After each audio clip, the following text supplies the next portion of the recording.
கடலைப்பருப்பு 1 கப்பை வந்து 3லேருந்து 4 நிமிஷம் நல்லா ஊற வச்சுக்கோங்க. இப்போ அரைக்கிறதுக்கு சோம்பு, பட்டை, 4-5 பச்சை மிளகா, ஒரு 5-6 பல் பூண்டு,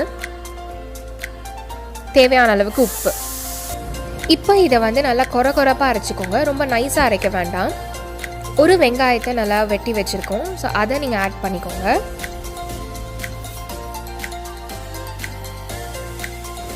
கொத்தமல்லி வந்து சின்ன சின்னதாக நறுக்கியிருக்கோம், அதையும் ஆட் பண்ணிக்கலாம். இப்போ இது எல்லாத்தையும் நல்லா சேர்த்து மிக்ஸ் பண்ணிக்கோங்க. எண்ணெய் சூடானதும் அதை போட்டு நீங்கள் பொரிச்சு எடுத்துருங்க.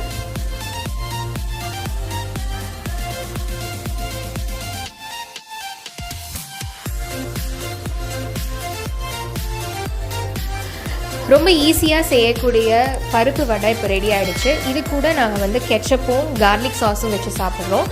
அண்ட் இது வந்து எல்லாத்துக்கும் ஒரு ஃபேவரட்டான ஒரு ஸ்நாக்ஸ் ரெசிபியாகவும் இருக்கும். கண்டிப்பாக இதை வீட்டில் நீங்கள் ட்ரை பண்ணி பாருங்கள்.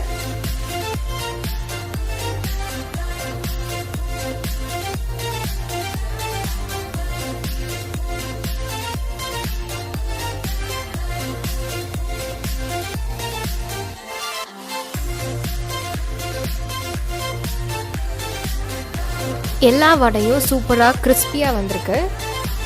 டீ டைமுக்கு இது ஒரு பெஸ்ட்டான காம்பினேஷன். கண்டிப்பாக இதை உங்களோட வீட்டில் ட்ரை பண்ணி பாருங்கள். இந்த வீடியோ பிடிச்சிருந்தா லைக் பண்ணுங்கள், ஷேர் பண்ணுங்கள், கமெண்ட் பண்ணுங்கள் அண்ட் சப்ஸ்கிரைப் பண்ணிக்கோங்க.